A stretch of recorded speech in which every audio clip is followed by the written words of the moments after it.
নমস্কার বন্ধুরা, আমাদের যে সকল টবের মধ্যে জবা গাছগুলি আছে, এই জবা গাছগুলি থেকে আমরা কিন্তু বর্ষাকালে কিছু কেমন ঘরোয়া পদ্ধতি ব্যবহার করলে আমরা বেশি পরিমাণে জবা গাছগুলি থেকে ফুল পেতে পারি। কেননা এই বর্ষাকালে আমরা কোনো রকম মিক্স খাবার ব্যবহার করতে পারি না, যেমন হাড়ের গুঁড়ো, শিংকুচি, এসব জিনিস আমরা গাছের গোড়ায় এখন ব্যবহার করতে পারি না এই বর্ষাকালের জন্য।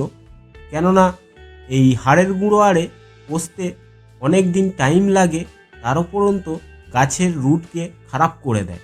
সেই কারণেই আমরা এই সকল খাবারগুলিকে এই বর্ষাকালে গাছের গোড়ায় ব্যবহার করতে পারি না।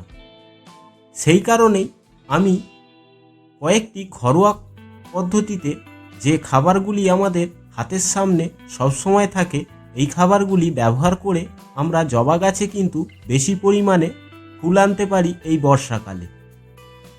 অবশ্যই ভিডিওটা আপনারা দেখতে থাকুন, আমি দেখিয়ে দেব যে কিভাবে খাবারগুলি ব্যবহার করলে আমরা জবা গাছ থেকে বেশি পরিমাণে ফুল পাবো।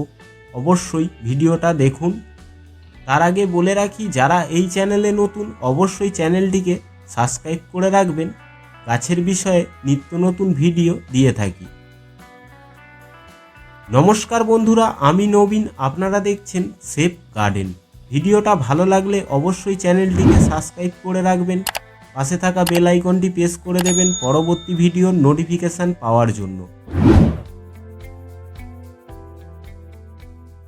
আমার এখানে যে জবা গাছটি দেখছেন, দেখতেই পাচ্ছেন যে কী হারে কুঁড়ি এসছে, প্রচুর পরিমাণে যেমন ব্রাঞ্চ বার হয়েছে, তেমন গাছের গ্রোথটাও কত ভালো আছে। অবশ্যই আপনারাও যদি জবা গাছের এরকম ভাব গ্রোথ পেতে চান, তো এই খাবারগুলি ব্যবহার করুন। আমাদের খাবারটি ব্যবহার করার জন্য প্রথমেই যে কাজটি করতে হবে, টবের মাটিটাকে হালকা করে খুঁচলে নিতে হবে।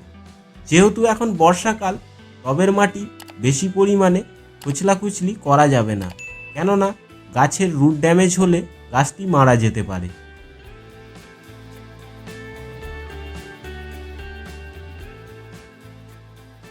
অবশ্যই হালকা করে টবের মাটিটা খুঁচলে নিয়ে মাটিটাকে ঝুরঝুরে টাইপের করে আমরা এই খাবারটি টবের মাটিতে ব্যবহার করব।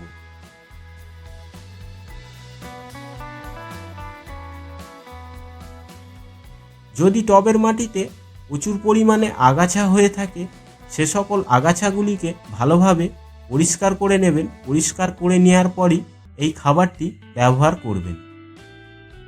তবে বন্ধুরা, এই খাবারটি কিন্তু আমাদের সবারই রান্নাঘরে থাকে। হয়তো আমার হাতে দেখতেই পাচ্ছেন যে এটা হলো চায়ের পাতার গুঁড়ো। এই চায়ের পাতার গুঁড়োর মধ্যে অনেক রকমের মাইক্রোনিউট্রিয়েন্টস থাকে, তার সাথে নাইট্রোজেনের পরিমাত্রাও থাকে। সেই কারণে আমাদের গাছের যেমন পাতাগুলিকে সবুজ করবে, গাছের গ্রোথ ভালো রাখবে, তার সাথে প্রচুর পরিমাণে কুঁড়ি আনবে। কুঁড়ি আনলে আমাদের গাছে বেশি পরিমাণে আমরা ফুল পেতে পাই। অবশ্যই এই চায়ের পাতার গুঁড়ো 1 চামচ মতো গাছের গোড়ায় দিয়ে দেবে প্রত্যেকটা টব পিছু। আমি এখানে চামচ মেপে দিচ্ছি না, আমি হাতে করেই দিয়ে দিচ্ছি এই চায়ের পাতার গুঁড়োটা।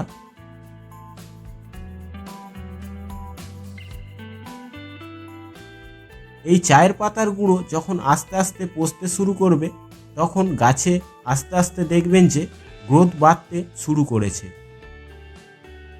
তার সাথে আমি নিয়েছি 1 মুঠো মতো ভার্মি কম্পোস্ট। আপনারা চাইলে পুরনো গোবর সারও ব্যবহার করতে পারেন, তবে পুরনো গোবর সারটি এই বর্ষাকালে ব্যবহারটি না করাই ভালো। কেননা এই গোবর সার পচতে অনেক দিন টাইম লাগে, সেই কারণে গাছের শেকড় ড্যামেজ হতে পারে। সেই কারণে এই ভার্মি কম্পোস্ট ব্যবহার করাটাই ভালো হবে। একটা টবের জন্য আপনারা 1 মুঠো মতো ভার্মি কম্পোস্ট নিয়ে নিতে পারেন। যদি 6 ইঞ্চি টব হয়, তার ক্ষেত্রে হাফ মতো নিতে পারেন। এর সাথে আমি দিয়ে দিচ্ছি আমাদেরই রান্নাঘরে থাকা একটি জিনিস, যেটা হলো হলুদের গুঁড়ো। এই হলুদ গুঁড়ো দিলে আমাদের যে সকল বর্ষাকালে পোকামাকড়ের আক্রমণগুলো হয়ে থাকে গাছে, যেমন পিঁপড়ের আক্রমণ, এইগুলি আর হবে না। সেই কারণে হলুদের গুঁড়ো দেওয়া। আর হলুদের গুঁড়োর আরও একটি কাজ আছে, যেমন এটা ফাঙ্গিসাইডের কাজ করে। আমাদের যদি শেকড় ড্যামেজ হয়, সেই শেকড়ের ক্ষেত্রেও এই হলুদের গুঁড়ো খুব ভালো কাজ করে থাকে। অবশ্যই এটা আপনারা 15 দিন অন্তর একবার করে দিতে পারলে গাছের দেখবেন যে গেট আপটাই ফিরে যাবে। তার সাথে প্রচুর পরিমাণে গাছ থেকে ফুল পেতে পারেন। অবশ্যই ভিডিওটা এই পর্যন্ত। ভিডিওটা দেখে যদি ভালো লেগে থাকে চ্যানেলটিকে সাবস্ক্রাইব করে রাখবেন, পাশে থাকা বেল আইকনটি প্রেস করে দেবেন পরবর্তী ভিডিওর নোটিফিকেশান পাওয়ার জন্য। আরও যদি কিছু জানবার থাকে অবশ্যই কমেন্টে লিখে জানাতে ভুলবেন না।